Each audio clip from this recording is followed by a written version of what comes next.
एकादशो अनुवाक 98वां सूक्त। यजमान के दूत के रूप में सहायक शक्ति से उत्पन्न अग्निदेव कभी संतप्त नहीं होता। वह अंतरिक्ष में उत्तम मार्गों में प्रकाशित अवस्था में गमन करता है और समर्पित हवियों को देवताओं तक पहुंचाता है। समिधाओं द्वारा प्रज्वलित हवियों का भक्षण करने वाला अग्नि कभी भी जीर्णता को प्राप्त नहीं होता। सुसज्जित अश्वों के समान इसकी ज्वालाएं घृत के सिंचन से ऊपर को उठती हैं। आकाश में स्थित मेघों के गर्जने के समान ध्वनि करता हुआ यह वृद्धि कारक होता है। रुद्रों और वसुओं द्वारा स्थापित होता रूप अविनाशी प्रतिष्ठित धन प्रदाता अग्नि यज्ञ आदि कर्मों का कुशलता से संपादन करता है तथा यजमानों के स्तवन से रथ के समान बढ़ती हुई प्रजाओं को धन आदि प्रदान करता है। हे अजर दीप्तिमान अग्नि, वायु के संयोग से काष्ठों पर प्रज्वलित तेजस्वी ज्वालाओं के साथ ध्वनि करता और सुशोभित होता हुआ तू अपनी प्रबल शक्ति से वनों को प्रभावित कर धूम्र वर्ण का हो जाता है। हे अग्नि, तू प्रज्वलित तेजस्वी ज्वालाओं रूपी दाढ़ वाला होकर वनों में गौओं के झुंड के मध्य एक बैल के समान विचरण करता है। जब तू अंतरिक्ष में पक्षी के समान वेग से गमन करता है तो सारे स्थावर जंगम भय से कांप जाते हैं। मित्र के समान सुखद तेजस्वी धन के समान सुंदर रूप वाला होता रूप अतिथि रूप पूज्य ग्रहण करने योग्य मनुष्य द्वारा सुख प्राप्ति के निमित्त आह्वानीय हे अग्नि, भृगुओं ने देवत्व की प्राप्ति के निमित्त तुझे मनुष्यों में स्थापित किया है। आवाहन करने वाले सप्त ऋत्विज और होतागण यज्ञ श्रेष्ठ अग्नि का वर्ण करते हैं। समस्त धनों को प्रदान करने वाले अग्नि को हवि अर्पित कर हम उससे धन आदि के निमित्त निवेदन करते हैं। मित्र के समान हे शक्ति के पुत्र अग्नि, बलों को क्षीण न करने वाला और स्तोताओं को उत्तम सुख प्रदान करने वाला तू हम स्तोताओं की रक्षा कर तथा हमें पापों से बचाए। हे प्रज्वलित अग्नि, स्तोता के लिए तू आश्रय रूप है और याजकों को सुखी करने वाला है। अपने स्तोताओं को तो पापों से संरक्षित करता है। प्रातः के समय यज्ञ में आगमन कर तू हमें ऐश्वर्य आदि प्रदान कर। 59वां सूक्त। हे अग्नि, तू समस्त अग्नियों का ज्वाला रूप है। सब देवताओं को तू प्रसन्न करता है।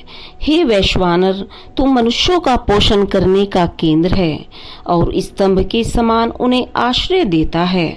यह अग्नि आकाश का शिर रूप तथा पृथ्वी का नाभि रूप है, अर्थात आकाश और पृथ्वी का अधिपति है।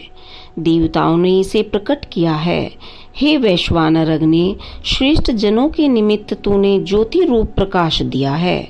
सर्वदा सूर्य से प्रकाश की किरणों के प्रकट होने के समान वैश्वानर अग्नि से हमें सभी धन प्राप्त होते हैं। हे अग्नि, तू पर्वतों, औषधियों, जलों तथा मनुष्यों में स्थित धनों का स्वामी है। आकाश और पृथ्वी के समान अग्नि विशाल स्वरूप को प्राप्त हुआ है। सत्य और शक्ति से युक्त वैश्वानर अग्नि के लिए मनुष्यों में श्रेष्ठ ये होता स्तुतियां करते हैं। प्राणियों के ज्ञाता और मनुष्यों में श्रेष्ठ हे अग्नि, तेरी महत्ता अत्यंत व्यापक और स्वर्ग से भी विशाल है। तू मनुष्य मात्र का अधिपति है। हमारा संघर्षशील जीवन देवी संपदाओं से युक्त हो। हम उस बलशाली अग्नि की महत्ता को बतलाते हैं। वैश्वानर अग्नि जलों के चोर वृत्र का संहार करता है।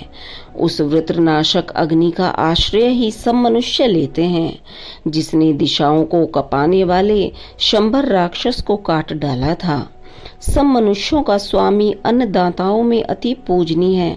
यह वैश्वानर अग्नि अत्यंत वैभवशाली है। शतवान के पुत्र पुरोहित के यज्ञ में सत्य स्वरूप अग्नि का सैकड़ों स्रोतों से स्तवन किया गया। 60वां सूक्त। धन के समान प्रशंसित जिस अग्नि को वायु ने भृगु का बंधु बनाया, वो हवि वाहक यशस्वी यज्ञ ध्वजा के समान लहराने वाला श्रेष्ठ रक्षक, धन प्रदायक तथा देवताओं तक हवि पहुंचाने वाला है। देवताओं के हवि अर्पित करने वाले तथा सामान्य जीवन व्यतीत करने वाले अग्नि के आधिपत्य में ही रहते हैं। जलवर्धक प्रजापालक होता रूप अग्नि सूर्य से पहले ही प्रकट होता है। उन्नति के आकांक्षी जीवन युद्ध में विजयी हुए मनुष्य जिस अग्नि को उत्पन्न करते हैं, उन सबके हृदय में स्थित मधुर वाणी वाले श्रेष्ठ यशस्वी अग्नि को स्तुतियों द्वारा प्रबद्ध करते हैं। यजमानों द्वारा होता रूप में वर्ण किए जाने वाले अग्नि धन, वैभव और पवित्रता प्रदान करता है। पापनाशक, ग्रह पालक, श्रेष्ठ ऐश्वर्य का स्वामी अग्नि यज्ञों में वेदी पर स्थापित किया जाता है। हे अग्नि, तू अन्न धन प्रदान करने वाला, पावन करने वाले अश्व के समान बलशाली तथा प्रातः काल प्राप्त होने वाला है। गौतम वंशज अपनी मति द्वारा तेरी प्रशंसा करते हैं। 61वां सूक्त। मंत्रों द्वारा वर्णनीय शीघ्र कार्य सिद्ध करने तथा महान कीर्ति वाले अबाध गति से युक्त इंद्र के निमित्त हम मंत्र युक्त स्रोतों से हवि अर्पित करते हैं। शत्रु के संहारक इंद्र के लिए हम स्तुतियां गाते हैं तथा हवि के समान स्रोत अर्पित करते हैं। ऋत्विज उस इंद्र के निमित्त हृदय, मन और बुद्धि से स्तवन करते हैं। मेधावी इंद्र को आकृष्ट करने वाली उसकी महिमा के अनुरूप उत्तम स्तुतियों को हम नाद पूर्वक उच्चारित करते हैं। जिस प्रकार रथ का निर्माण कर तुष्टादेव उसे इंद्र के पास ले जाता है, उसी प्रकार हम अभिष्ट को सिद्ध करने वाले स्तुत्य मेधावी इंद्र के पास अपने स्रोतों को पहुंचाते हैं। हम उस वीर, दानशील, यशस्वी, शत्रुओं के नागरों को ध्वस्त करने वाले इंद्र की धन की इच्छा से उसी प्रकार स्तुति करते हैं जिस प्रकार अश्वों को रथ से नियोजित किया जाता है।